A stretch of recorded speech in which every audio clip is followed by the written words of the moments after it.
What's going on? We back once again. NBA one-on-one. I believe it's our sixth episode. We updated really quick, but I appreciate everybody for showing love. We back in the building doing what we does, and we gonna talk some.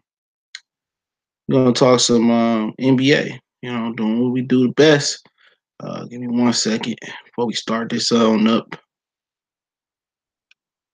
Before we start this thing on up. So, still looking for a podcast home too, man. I got to get on that tonight and start uploading all our stuff to the new podcast. So yeah, but don't forget, we on Facebook, we on Twitter, we on Instagram. In addition to that, don't forget to check out the sponsor, the Hellblaze, thehellblaze.com. Promo code GoodFella1Box and get you 18% off their all natural products from lotions, soaps, foot soaks, bath bombs, deodorant, toothpaste, hair pomade, and much, much more. That promo code for the Hellblaze and website are in the description. Um, so that's the positive thing about the situation, man. Check them out. We'll be doing a giveaway, so make sure you check us out on the Patreon. We'll be doing one there. That link's in the description. Only $2 for our food for thought in Hood Series tier, and we'll be doing a giveaway right here on YouTube. So hopefully they get the bell icon button. What's going on, Chris Ray? What's going on, Ronald Finkley? What's going on, Andre? We're gonna talk about who in the East: Bucks, Raptors, Sixers, Celtics, or possibly somebody else. Me, I don't see nobody else being in there, but injuries do happen. But that's a hell of a lot of injuries to have to happen, you know, for um, for somebody else to squeeze in there. It'd have been interesting if Victor Oladipo. It'd have been interesting if Victor Oladipo was still with the Indiana Pacers and didn't injure his leg, and hopefully everything, gets right with him and he able to come back and prosper and play some good All-Star ball. Because when he left the Oklahoma City Thunder, it seemed like he learned a great deal from Russell Westbrook, man. And he'd been able to go to Indiana and put the team on his back. Also, Lauren above salute. But yeah, the East is East is funny. You know what I'm saying? Toronto getting their ass whooped right now by the Houston Raptors. But they going out west, so I don't know the energy level they got. And one thing that's going to be interesting to see if these dudes rest some of their stars down the stretch. Obviously, the Sixers are headed to probably a 7-game series with the Boston Celtics. In the first round, if the Celtics don't move a shake, they play the Golden State Warriors tonight. And the Celtics have won like the 17 of the last 20 or 19 meetings or something like that versus the Philadelphia 76ers. So it should be very, very interesting seeing, what happens with the East. But, let's talk about the Milwaukee Bucks. I definitely could see the Milwaukee Bucks sliding up in there. And I could definitely see the Milwaukee Bucks sliding up in there and getting there. But the problem with the Milwaukee Bucks is this. Is that Milwaukee doesn't have they don't have the experience. They don't have the experience of going deep in playoffs. In the playoffs, Milwaukee do not have the experience going deep in playoffs. They got beaten the first round last year by the Celtics, I think it was, or whoever it was. They just don't have the experience. That's what scares me. Bledsoe never been deep in the playoffs. Neither has Michael Brogdon or Chris Middleton. Brook Lopez, I'm not sure. If Brook Lopez has made some deep playoff runs before. I'm not sure. He's been in the league a long time. So I'm not 100% sure if he's done that. But it's a team that lacks veteran leadership for the most part, or veteran playoff leadership. They don't have a Kawhi Leonard. People forget Kawhi Leonard was the NBA Finals MVP and he won the NBA Finals and he guarded Bron. People forget obviously that Kyrie Irving had a championship at one point in time with the Cleveland Cavaliers, and he's able to know how to conduct himself like a true champion, learning from LeBron James. Playoff experience count for something. It's very vital. When things break down, you need a bucket. What play do you go through? The composure, and that's why you see teams like the Detroit Pistons in the '80s. They had to learn to win. Real talk, they really had to learn to win. You got to learn to win. You got to go through your process. It's very rare in the game of basketball in a 7-game series to a team just go, arrive and go to the NBA Finals. Man, this ain't the '80s with the with Magic and Kareem and or Larry Bird with the All Star team with the Celtics they had. This ain't that. It takes time to build that up. And I remember just watching the Pistons. We would lose to the we would lose to the we would lose to we would lose to the Indiana Pacers. We would lose to the New Jersey Nets time and time again. We would lose to those guys. We had to learn to win.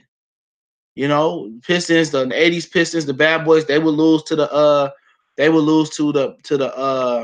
Celtics time and time again. They would have a tough series with the Knicks. It's about learning to win. And the Milwaukee Bucks haven't went through that process. And don't forget, they coach ain't really he was an assistant coach when the Spurs was probably winning some championships, but he ain't got that big time head coach experience neither. It's an experience factor. In Toronto, you forget they've been getting beat up in the playoffs for years. So they do got some experience, Eastern Conference Finals and stuff of that nature. But again, Kawhi Leonard is the difference. He been to the championship. He was busting the Golden State Warriors, but before he tore his leg up, whatever the situation was, he been there, done that. He been there, done that. So at the same time, you can't, it takes, it's a process. It just don't happen all at once. Yeah, I like the Denver Nuggets a ton in the West, but guess what? I know it's a process. They got a few veterans over there, but the majority of their team, the majority of their team, excuse me, hold on. But the majority of their team is young. Like the guys that's really gonna matter, like Jamal Murray, Jokic, a lot of them dudes ain't won nothing, and they may not win much after a while. It's all about excuse me. It's all about experience in the NBA, and I can be right back to the chat. Give me 1 second. But it's all about experience in the NBA. You got to have that experience. Philadelphia, you got Jimmy Butler who guarded LeBron in some wars. You got Jimmy Butler that you can hang your hat on. You got who else you got over there? Tobias Harris. I don't think he been to the playoffs before. So at least you got Jimmy Butler to kind of guide the guys, there, but in Boston you got Kyrie, but it's hard for Kyrie because he seemed like a social hermit, you know what I'm saying? A social miscast that he don't know how to articulate and how to be the vocal leader of the team. And not everybody is born to be a vocal leader. Not everybody is born to lead by example. But it's gonna be very, very interesting, to see how this play out, very interesting, you know. And like I said, experience gonna play a factor. And the best player in the East with the most experience is Kawhi Leonard, man. It's Kawhi Leonard. D. Cole said the East is tough this year. There's only one team under 500 that's in the playoff race, and that's AFC Orlando. Chicago Bulls, I think the Raptors win in the East. I'm on Kawhi. Signing Sky Chaser, I'm going to say the Bucks. They are looking pretty good this season, and they are currently on top of the East. I would say the Bucks will win the East and will get to the number 1 seed heading into the playoffs. Chris Longley from Texas. Boston gonna take it, fams. Philly is hard though. Philly is tricky though. He's talking. Scott Chaser say. Chris say Toronto has got his game and got experience, but not this year. D Cole he took the Hawks to the Eastern Conference Finals, and of course they lost to LeBron. Coach Bud got experience. Okay, he did take him down with Al Horford. Houston in the West. Philly is tricky, man. Yeah, Chris Long, the Bucks may come run through the East. Never know for real. Yeah, you don't never know, but I'm just gonna go ahead and say it, man. I think people gonna make that adjustment. To be honest, it's gonna be up to Eric Bledsoe and Chris Middleton, Michael Brogdon, Mirotic, and Brook Lopez to make some shots. Are you really gonna count on Eric Bledsoe and Chris Middleton and Brogdon and Brook Lopez to make those shots? Is the key opinion. Is it hard to go wherever they play? Now, I remember it used to be called the Bradley Center. They got a new arena. Is it really going to be hard to go in Milwaukee and win the playoff series? Do you fear going to Milwaukee like you fear going to the old Boston Garden? Do you fear Milwaukee like going through, when the Pistons used to play? Do you really fear that as a venue? You got to remember that. No, Milwaukee has no experience. Coach Bud, he took them to the Eastern Conference Finals versus the Cavaliers, but he ain't never had to make no critical decision because they was getting that ass beat. They was getting that ass beat, and that's a fact. So it ain't no pressure. He knew he was getting his ass whooped regardless. They wasn't beating LeBron. They wasn't beating LeBron that year. They didn't have enough talent. Kyrie was on that team, right, too. So, Coach Bud, it's pressure on him because you expected to win the East. It's different when you ain't got the bullseye on your back. And the Celtics, they just don't want to play their role. Jason Tatum is taking the back seat, but who else is really compromising their game? Kyrie ain't trying to go out there and be the facilitator. He ain't. Why people keep thinking Houston gonna go, man? Houston ain't got no chance. I'm telling y'all that. Houston ain't got no chance in the West. Everybody keep hoping and praying that Golden State is falling off, and Houston not gonna beat Golden State. I'm telling you that right now. They're gonna meet in the second round, and Houston gonna get that ass beat, and that's just what's gonna happen. Mike D'Antoni, he not a good coach, so he only can take you as far as you can go. James Harden is a choke artist. Chris Paul gonna get injured on cue. Do you trust Eric Gordon to do what he did last year? I don't. I don't. Golden State Warriors gonna stump through Houston. They're gonna stump their ass. They're gonna stump whoever they play in the first round, and they're gonna stump whoever they play in the West. This is their last year anyway. Oklahoma City can't beat Golden State in a 7-game series. They can't. They can't. Them boy, when it's time to play, them boys gonna turn it on. That's just what it is. This their last ride too. Kevin Durant probably gonna leave. DeMarcus Cousins probably gonna go get his check. Draymond Green trying to get out of it. They about to go there. They about to go through. They about to murder the West. You know what I'm saying? They have a tough time probably in the conference finals, or might have a tough time in the finals. But this probably their last hurrah. But people keep talking about Houston every year. It's the same shit with Mike D'Antoni. Not to make it about the West. We'll talk about that later this year. Not to make it about the West. The same shit every year with Houston. Man, James Harden get there, he choke. Chris Paul get injured. He older. Ain't nobody fearing Houston. For real, ain't nobody fearing Houston. They playing good now. That's cool. It's the regular season. But when the playoff time come, they don't know how to manage and rest James Harden. Even if he's not resting, James Harden's just a natural choke artist. You can hope all you want to. You can roll with Houston all you want to. But I'm telling you, Mike D'Antoni will never win a fucking championship, bro. Not with that style.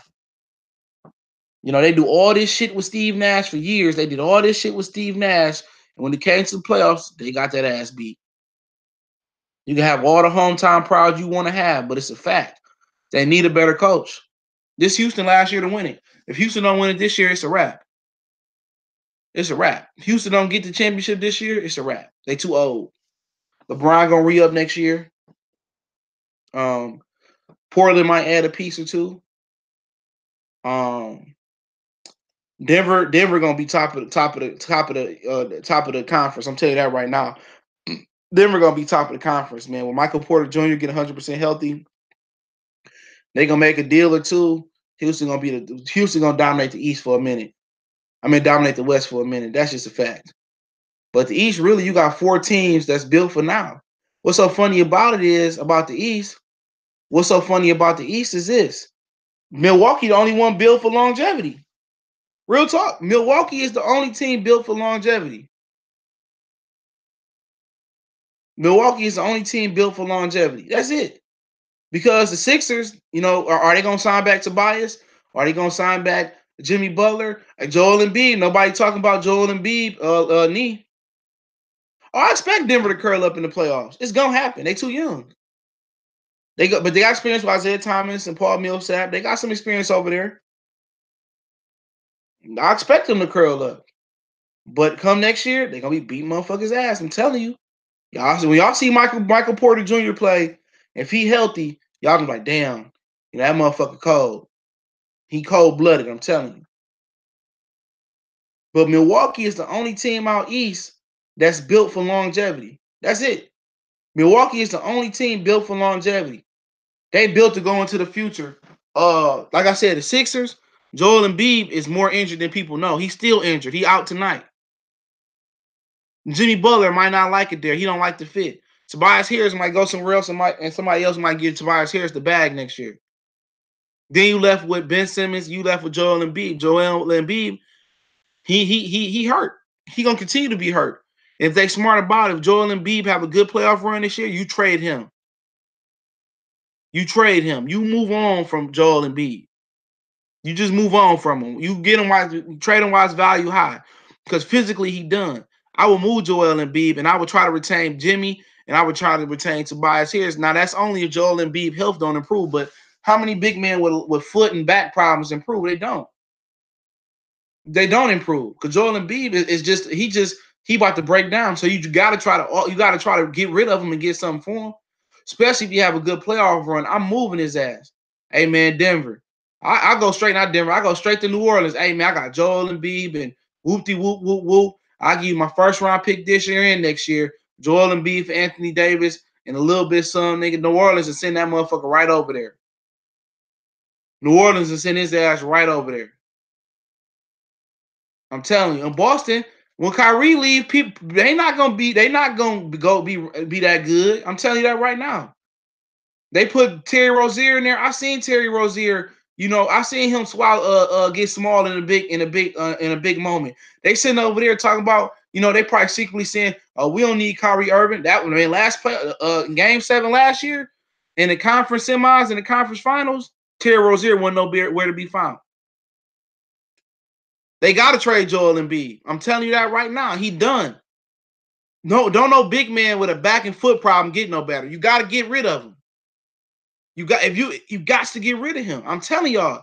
Then you're gonna be sitting there. You're gonna pay him a big contract, and he gonna fold. I done seen Sam Bowie go. I done seen Rob Sampson go. Guys that got foot injuries and leg injuries and back injury too. He not gonna make it, bro. And it's already been rumors that that's the reason Elton Brand traded for Tobias Harris and Jimmy Butler, because they don't believe that Joel Embiid health is gonna hold up long term. So if you know somebody, a big man dealing with a back and a lower body injury, what you gonna sit there and pay him money, and then he end up on your bench like Grant Hill? You gonna end up on your bench like Grant Hill? No, you got to move him. He already getting old. He can't even fucking play right now. The what Shaq did was a blip. That wasn't no trend. Tim Duncan had a ankle or foot injury back in the day, but Tim Duncan, he overcame it. But for every Tim Duncan and Shaquille O'Neal, that was durable, you had a Bill Walton, a Ralph Sampson, a Sam Bowie. You have all these different guys, that these 7-footers that didn't hold up in the league. Sean Bradley. So if you're really gonna sit there and keep Joel Embiid, if he gonna break down, you probably get another 2-3 good seasons. Probably not even 3 good seasons. You probably get 2 seasons out of Joel Embiid.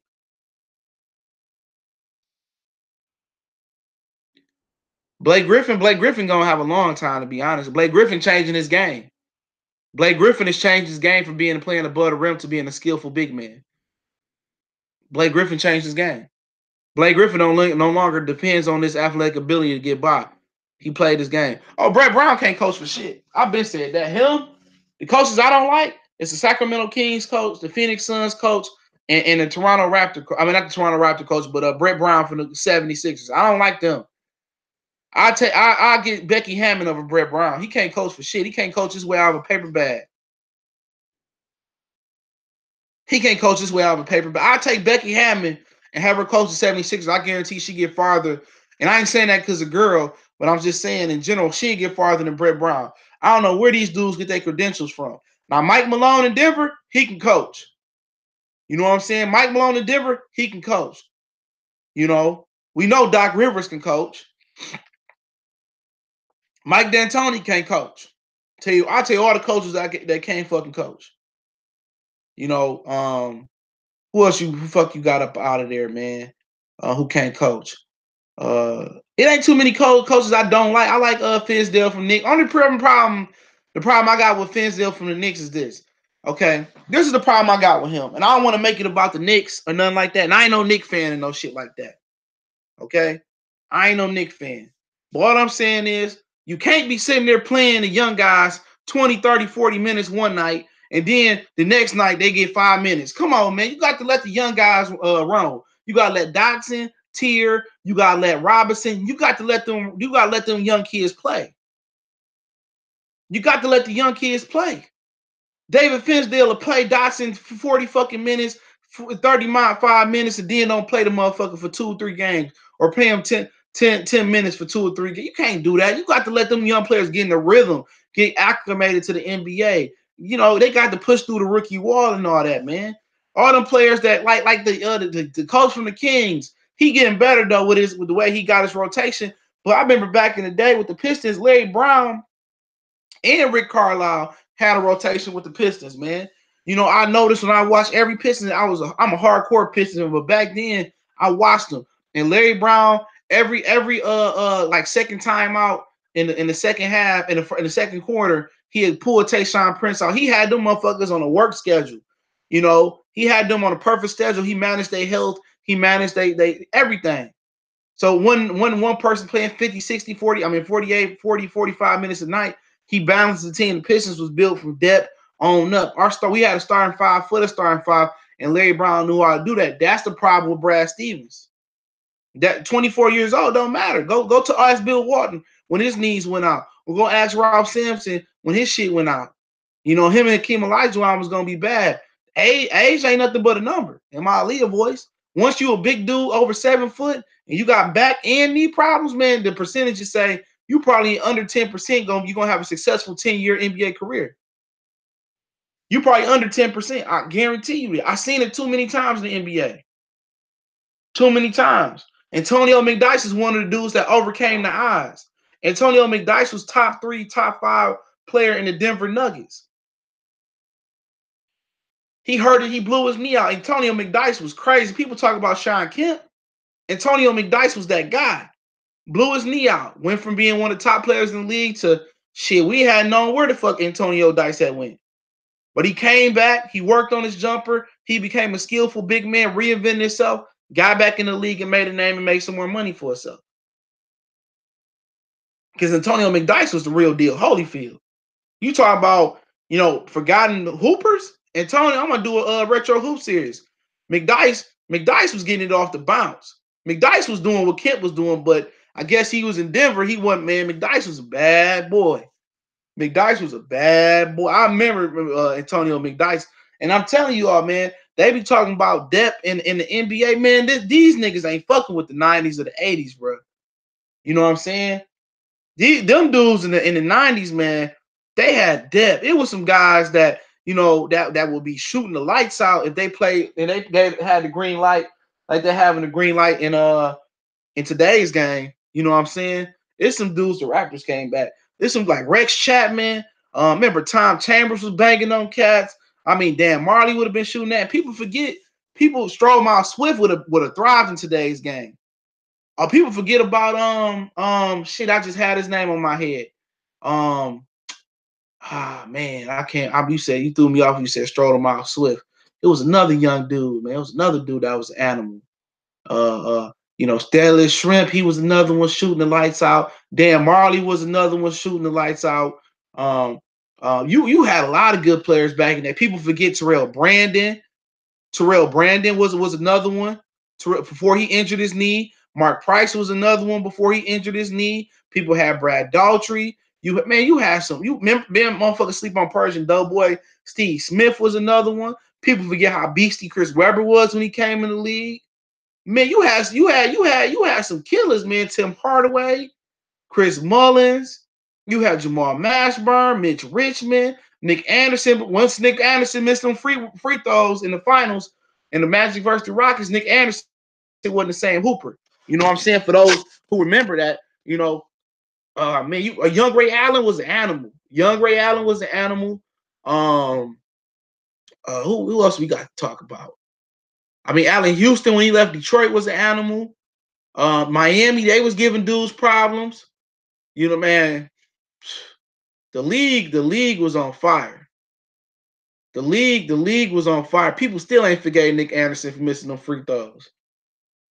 Nick Anderson he changed the whole balance of that Rockets and Magic series. It's like the Rockets, the Magic just gave up after he missed the free throws. He missed like 7 of them jokers. Jerry Stackhouse was another one. Him and Grant had a little run together for a minute. You know, Jerry Stackhouse was another animal. I mean, the NBA, man, and I'm gonna tell you the difference between before I go on about this Eastern Conference stuff. I'm gonna tell you a difference. I'm gonna tell you how different the NBA was. You know how the NFL is on Monday, Thursday, Sunday, and Sunday again. NBA was on NBA on NBC on Saturday. They was on Sunday. NBA was on regular TV damn near every day. NBA was on two all day Saturday, dog. Nigga,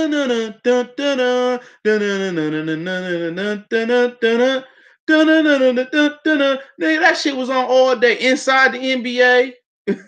Then you have about two, three NBA games on NBC Saturday. This one on cable. You had 2 or 3, 4 fucking games on Saturday. You had another 2 or 3 games on Sunday.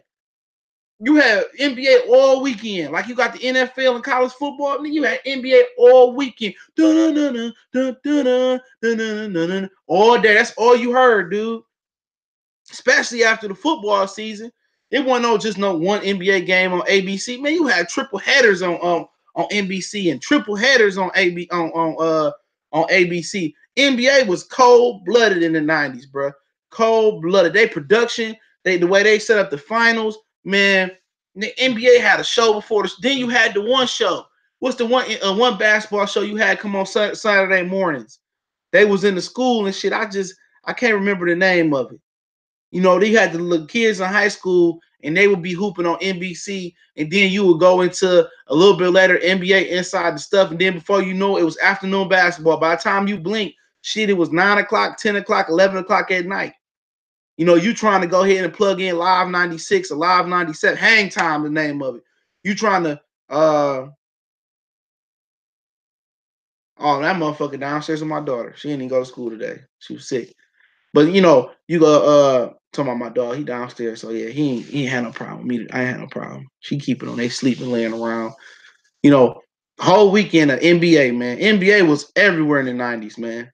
Everywhere.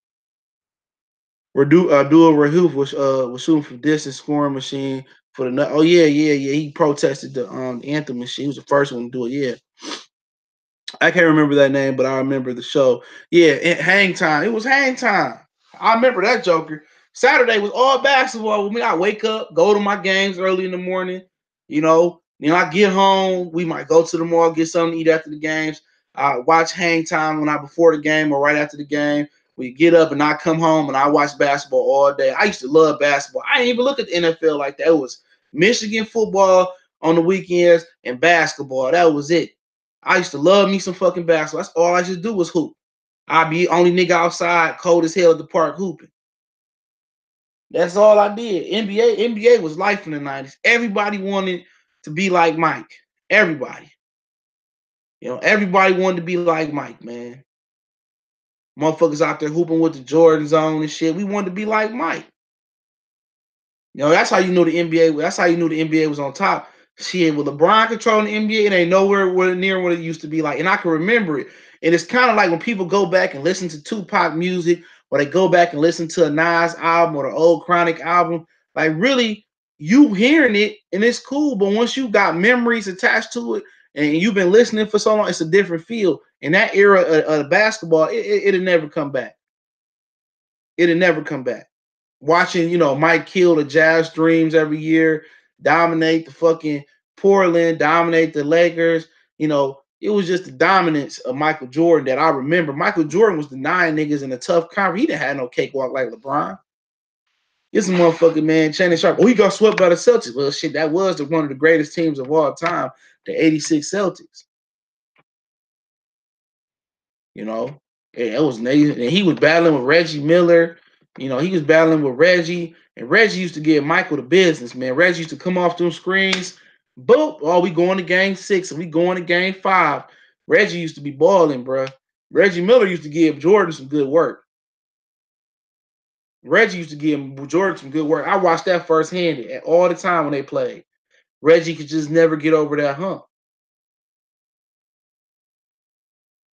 He could never get over that hump. It was tough. I used to Reggie Miller was probably my favorite player in the league at the time. Reggie Miller and Gary Payton. Reggie Miller and Gary Payton as kids. I had the gloves, man. I got to buy them again, man. I might buy them for my birthday. I got to buy them gloves again. I'm gonna give me a pair. I'm gonna give me a pair, 4 pairs. I'm gonna get the white pair, the black pair, and I'm gonna get 2 to put up because the gloves was the first shoe where you open it up like a glove and you tie it kind of like a football shoe, and then you snap it on. The Gary Payton glove Nike shoe, man, that was our team shoe. I love that shoe to death. I love that shoe. That was my favorite shoe I ever had. Above all the Jordans I never even cared about. But that Gary Payton glove, and I remember Scottie Pippen, he tried to copy. My nigga Michael came to school. He didn't hoop. This nigga was tall. We were in the 5th grade. He came to school 5th, 6th, probably like the 4th or 5th. He came to school with the Pippins on, and Pippen copied the Gary Payton glove, but it was black and red, and it was a little bit different. It was a little bit different, man. Like, man, that's all we used to do, man. Football wasn't even on niggas' mind back then. Real talk. Football didn't start to really get on my mind to about in the early 2000s. You know, when Michael left, it's kind of like, the game changed a little bit. Then Kobe and Shaq era took over, but yeah, it was like bad Bird and Magic. It took the NBA to commercial, and George just took it to another height. It was like the perfect handoff. They gave Jordan a baton, then Jordan gave Kobe and Shaq the baton. Because you remember after Jordan, for motherfuckers who don't remember, after Jordan left and retired because Jerry Krause broke up the Bulls and wanted to get rid of Phil Jackson, and he eventually traded Pippen to the Rockets. After that happened, the next year, the NBA had a lockout.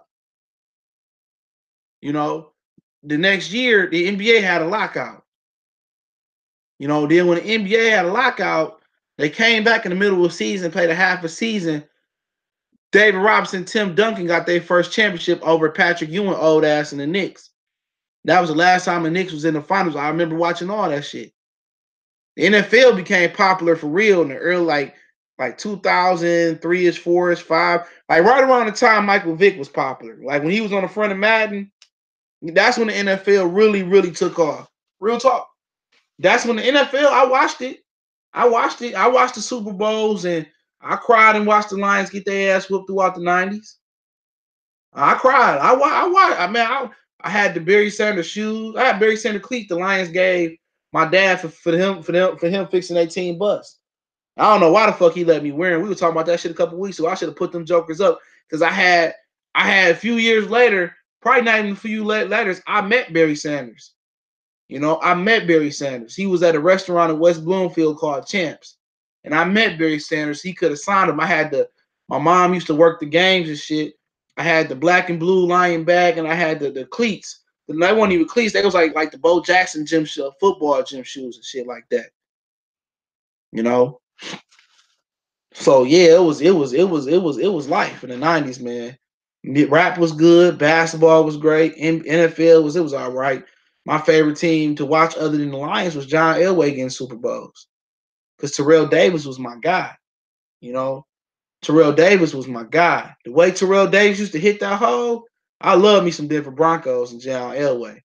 I love that team. I cried when Minnesota lost because I love me some motherfucking Randall. I love some Randy Moss and Chris Carter. I love some Chris Carter, man. Chris Carter was my guy. I was a Lion fan, but I really didn't hate the Vikings because we were sorry as hell. But the Vikings had a fucking team before I get back on basketball. The Vikings had a team, man. They went 15-1 and fucking Morton Anderson and Gary Anderson. I forget, man, which one it was. I get them mixed up. That motherfucker ain't missed a fucking field goal in 80 years. He missed that joker, man. I was mad as hell. And then the Falcons go to the Super Bowl, get dog walked by the fucking Broncos. That would have been the greatest Super Bowl. Vikings and the Broncos, man. Scott Chandler made it over Randall Cunningham, man. That shit was crazy. But yeah, talk about the East, man, to get back on topic though. But yeah, the Sixers, the only experience they really got is JJ and Jimmy Butler. Just me thinking off their roster, you know what I'm saying? They got JJ, Jimmy Butler, and a coach that don't know how to coach. So, like I said before about the 76ers, man, they got the Mojo Embiid, man. They gonna have to move Joel Embiid, man. And I ain't saying that Joel Embiid sorry or nothing like that. It's just that you got a 7-foot center that's dealing with a back and a knee issue. You know, ain't no way, and no matter how good technology has gotten, I don't think they're gonna be able to save his back and his knee. They're not gonna be able to save his back and his knee. And I was talking about the Celtics before I ventured off to another universe. I was thinking about the Celtics, and I don't think they're that good without Kyrie. They made a run last year, and they did. They made a damn good run last year. But when the conference semis hit, Terry Rozier, he started missing shots. He fell off. And when he got to game 7 and they needed somebody to win the game, ain't nobody give Jason Tatum no assistance. Nobody. Jaylen Brown went cold. Terry Rozier, he hid up under the bench. Marcus Smart, all that stuff he be talking. He wasn't nowhere to be found. It was Jason Tatum taking on LeBron and Kyrie. I mean, LeBron by himself last year and Kevin Love. It was Jason Tatum. That's it. Jason Tatum was taking that joker to the rack. He put the team on his back, and ain't nobody help him out. And if I'm Kyrie Irving, and I really know I ain't coming back to that team, you know, I'm gonna talk about. I said, what about that shit last year in Game 7? Because Terry Rozier, where the fuck was you at? Marcus Smart, where was you at? Jaylen Brown, I know you ain't got nothing to say. Only guy that can tell me something up in here is Jason Tatum. That's the only guy. Jason Tatum was the only dude I remember that was putting the team on his back. Everybody else, I don't remember nobody doing nothing.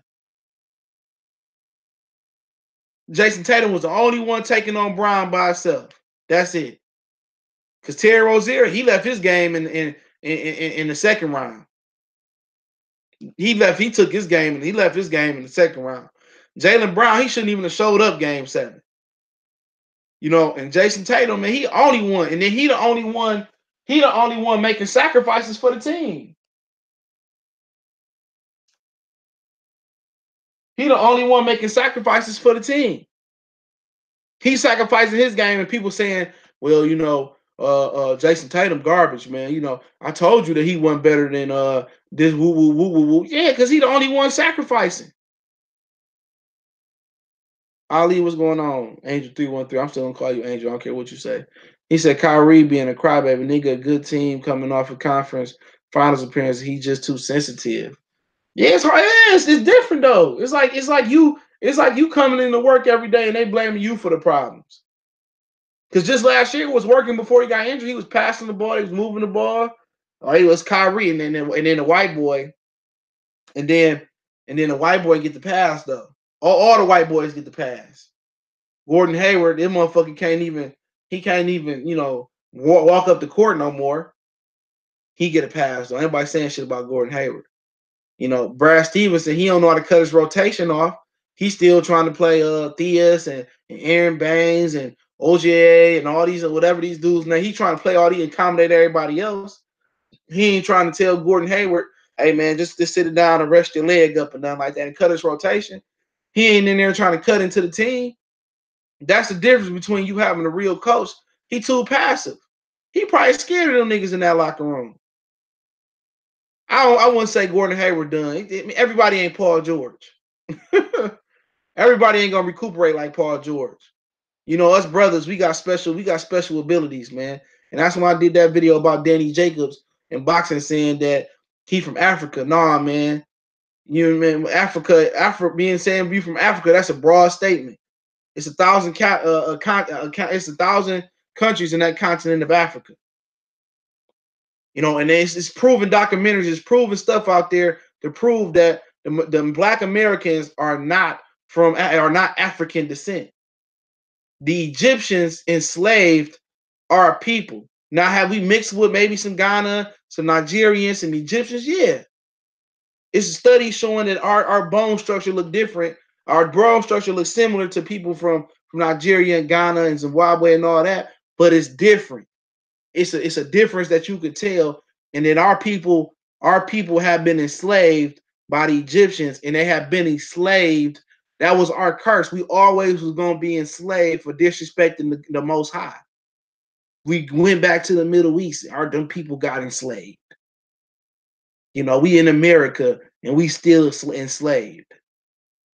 And we went out there and said, after I might go live tonight again. Yeah, I might go live tonight to talk about that because that shit pissed me off. I didn't go in like I wanted to go in on there because I couldn't. Y'all know how YouTube is, but like I said before, I'm not sure the Celtics are built, guard wise. They don't have a coach that can take the bull by the horns. He's scared to put niggas in their position, man. I know him and Gordon Hayward is boys, but the buddy buddy system ain't gonna keep your job.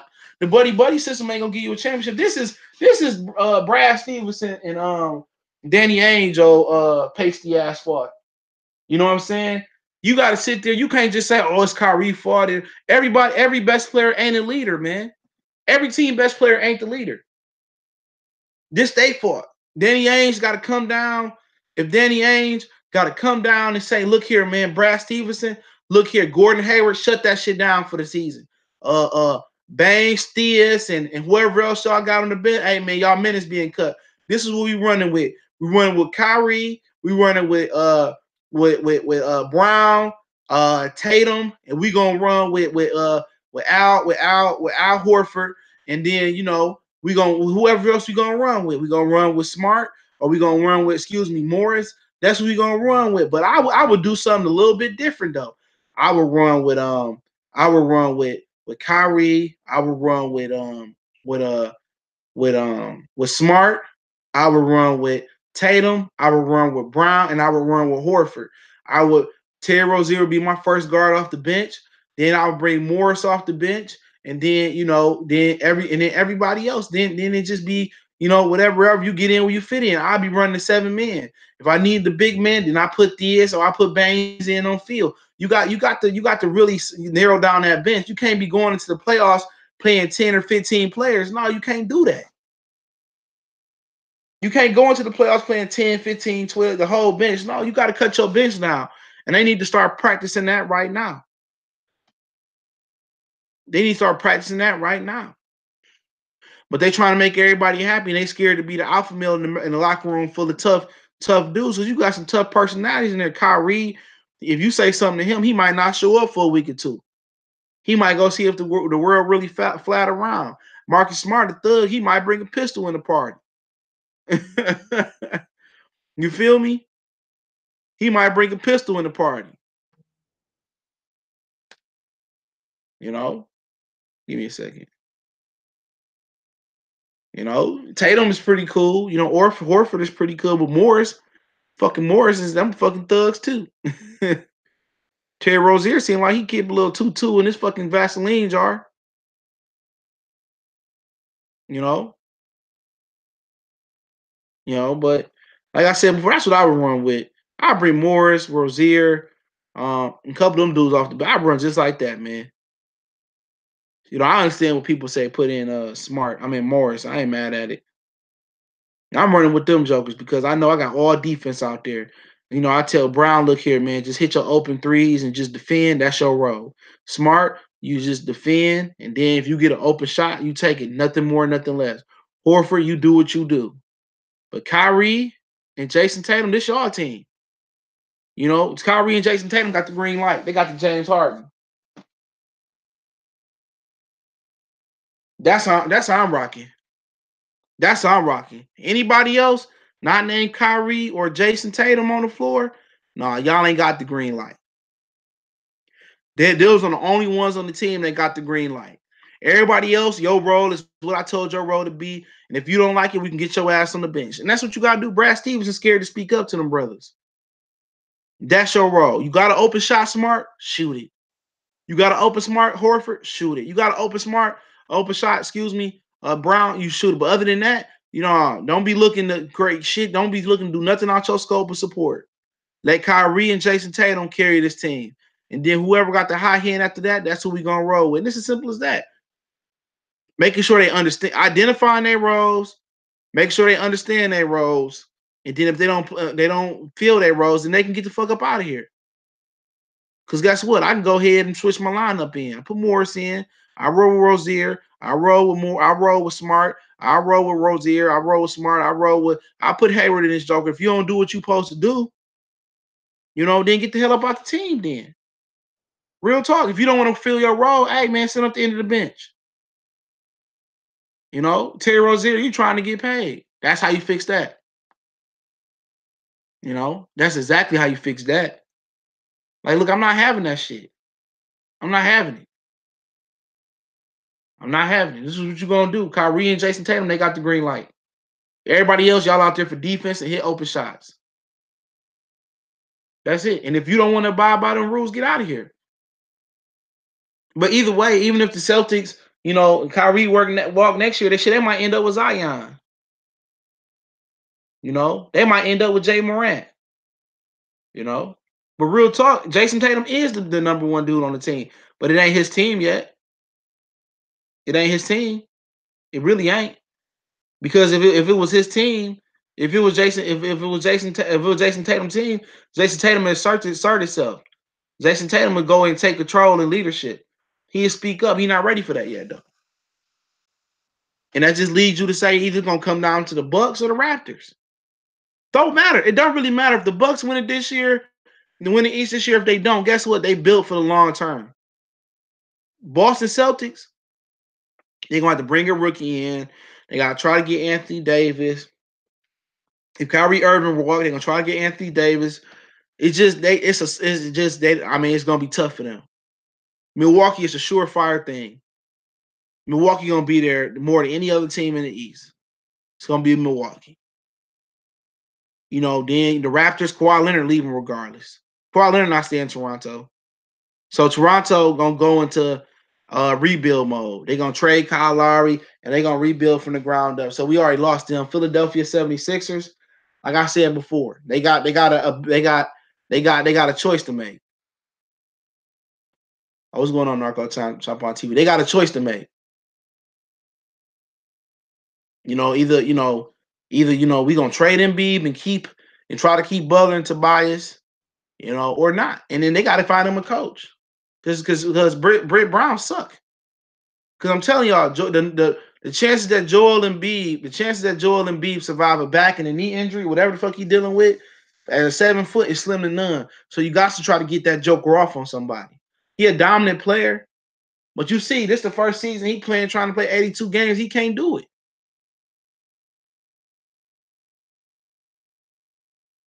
So either you're gonna sit there and put holy water and pray and put a Bible over his locker and tell him to sleep with a Bible under his pillow, and hope for the best, or you be proactive and you move him. You pray that he have a good playoff stretch to boost his shit up, because you can go move him to LA. You could. You can move him to LA for their next 4 or 5 draft picks. They'd take Joel Embiid with LeBron, because all they looking for is Joel Embiid to have two or three good seasons together. Because LeBron on his way out. You can get you Kyle Kuzma over there in Philadelphia. You ain't got to bring back Jimmy Butler. You get your Brandon Ingram. You get all of them for Joel Embiid. You get the same deal that the fucking Lakers was gonna get. I mean, the New Orleans was gonna get. And they wouldn't even think about that Joel Embiid only gonna be 2 or 3 years. I wouldn't say Joel Embiid and LeBron a bad combo, because Joel Embiid ain't got to pack the paint. I wouldn't say it's an ideal combo neither, but Michael, but he, it ain't the worst. But we ain't worried about they fit. You worried about, the Sixers future. Because then don't forget you got Ben Simmons. You don't forget you got Ben Simmons that had an injury too. He sat out his whole rookie year. So you got to think about it. Do you want to sit there and watch Joel Embiid keep going through back and knee injuries, and then back and knee injuries turn to foot injuries, whatever he's dealing with, and watch him just fucking, disintegrate before your eyes? Salute to Narcon Chop on TV in the super chat. Or you want to be proactive and get him off. Because you easily can get Joel Embiid off. You send him to Boston. Oh, let me get your first round draft pick. Let me get Al Horford and Jason Tatum. Let me get one of them first. Man, Boston to send that joker over there in a minute. And you done pulled it fast on them, because Joel Embiid health ain't worth shit right now. Now, if you believe Joel Embiid can build his health up, or you want to manage him his whole career, or you play a game but sit 2 or 3, everybody got time for that shit. Because when it's time to get him a $250 million, and he get his money, and then his legs just fold up. Zion, I don't believe in Zion Williamson yet, man. I don't believe Zion gonna be good. It ain't because he ain't got the ability, but I voice my opinions on that coming down the stretch because we almost there.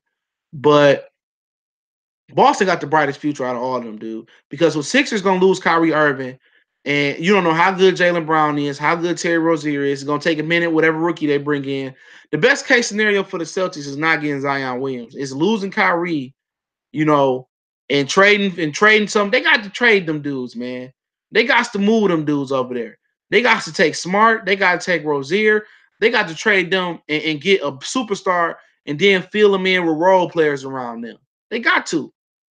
They got to take them dudes and trade them, turn them little assets into some good, get a superstar, and then put role players around. You got too many guys that think they superstars that's really not. Smart think he a superstar, all-star. No, you're not. Terry Rozier think he a superstar, all-star. No, you're not. Jaylen Brown, he the closest one, but he shriveled up in the playoffs last year. Really, what you're really looking at as a nucleus is Kyrie, Jason Tatum, and that's it. Everything else, I'll be building around them. If you don't want to get with the program, like Ice Cube said, you be out of here. I trade the rest of them niggas in a heartbeat. I got 3 or 4 fucking first round draft picks or something like that. Easily. I got 3 or 4 draft picks, man. I might have the number 1 pick. Come on, man. You can go get some good draft picks. You go get some good players for Rozier and Brown. They in demand. You can go to Orlando and trade Rozier and in a pick and bring back Vujovic from Orlando. They looking to get rid of him. You can bring back Vujovic. You could trade Al Horford out to LA. They love to have him. Danny Ainge can do whatever he want to do, you know. But Milwaukee got the brightest future. You know what I'm saying? New arena, dope team. You know what I'm saying? Dope superstar in Giannis. That seemed like he want to be there. And so if Kawhi stay, the Raptors got a bright future, a great future. But he ain't gonna stay. I'm telling y'all that. You know, the Sixers is up in the air. Like I explained about Joel Embiid, it's all about Joel Embiid and his health. The Celtics, I don't know, they can have the best future, or they can have the worst future because they could have been turning assets into Paul George. They could have had Paul George. We wouldn't even be talking about Gordon Hayward right now. We talking about we could have had Paul George over there. They could have pulled the trigger on Paul George. They could have got Victor Oladipo for nothing over there. But they sat around here and waited for Gordon Hayward because he got the complexion for the Boston selection. And look now, he tore his leg up and he ain't the same player and probably won't be for a while, or if ever again. And Milwaukee came up like that. Paid Chris Middleton, about to pay Giannis, pay Eric Bledsoe, about to play Giannis, about to pay Chris Middleton. Brook Lopez. Where else he gonna go and ball out? Nobody want Brook Lopez, so we ain't got to pay him shit. All Milwaukee do is got to play it cool. Fucking choppers upstairs. Man, why choppers always in my neighborhood, bro? I'm about to move anyway. You know, Sixers won't go anywhere if Ben Simmons don't get a jump shot. I don't think that's necessarily true. I think they can get somewhere without him having a jump shot. You know, as long as he can penetrate and he got shooters, you know, with Tobias Harris changed the game for them. Tobias Harris changed the game for them. That's the one guy I would keep. They need more shooters. You know, Magic didn't have a jump shot for a minute, but he got one. But he don't have to have a jump shot for them to go nowhere. They can win it this year, low key. If Embiid healthy. If Embiid healthy, they can win it. There ain't no problem with Ben Simmons. But Ben Simmons eventually got to develop a jump shot. But like I said before, man, that's a slippery slope. But like I said before, Milwaukee is gonna be good. It don't matter if they win this year or not. Milwaukee gonna be good. Milwaukee gonna be good for a couple years, barring no injuries. Milwaukee gonna be good. Who gonna be second? Depending on the offseason. But to be real, I got the Raptors winning. I don't know. I got the Raptors winning this year. Ask me between the Raptors and the Bucks. Ask me around playoff time, but I'm gonna go with the Bucks right. I'm gonna go with the Raptors right now. You know, I'm not sure if I want to stick with the Raptors, but I don't know. I'm gonna roll with the Raptors slightly right now because they got Kawhi. They got Kawhi. But the length of Milwaukee is gonna bother Kyle Lowry. You know, if Kyle Lowry don't give Kawhi Leonard no assistance, they ain't going nowhere. I'll tell you that right now. They ain't going nowhere. So, you know, just something to think about, something to chew on. But I like either Milwaukee or Toronto. You know, but you know, Toronto, what if Kawhi Leonard injured himself and you know he pulled some Kawhi Leonard type shit, man. So I think Boston is the safest bet, but they just lack some experience, and that's the issue, man. So if anybody got any last couple questions, I answer them before I jump off. Houston went up on by 10 against Toronto again, but Houston looking good.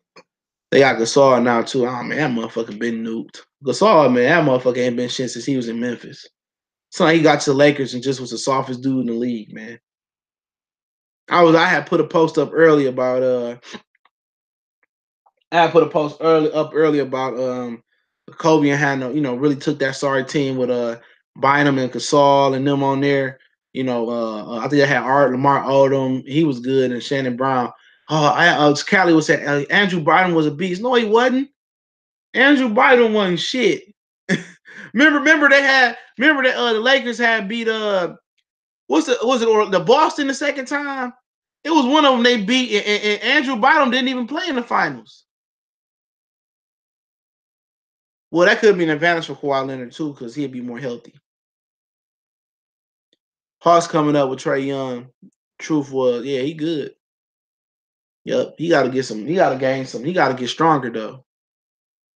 No, the Raptors got Gasol. No, the Milwaukee Bucks got the other Gasol. Yeah, both of them niggas done. You know, Paul Gasol has just always been soft serve ice cream to me, man. But hey, I appreciate y'all for going on. I'm gonna do one more of these this week, NBA 101, and I'm gonna find a podcast home so y'all can listen to it on a podcast. So hopefully I can figure that out. James Harden got 4 fouls, and other than that too, man. I'm gonna do some more retro hoop series is coming up, and when the playoff times come, I'll be going live for NBA games. So we definitely got some things lined up. Don't forget to check out our sponsor, the Hellblaze, once again at thehellblaze.com. Use the promo code Goodfellow1Box and get 18% off their all natural products. Those links are in the description. Don't forget we on social media, Facebook, Twitter, Instagram as well, man. And I appreciate everybody for showing love, man. And like I said, I might squeeze in a boxing stream tonight to talk about that Danny Jacobs situation. But once again, much love, much respect. And y'all just keep sharing these videos, man, and keep supporting the NBA 101s. And we can increase them from more than 2 times a week to 3, 4, 5, maybe every day if I get the proper support. But y'all know what it is. We gone.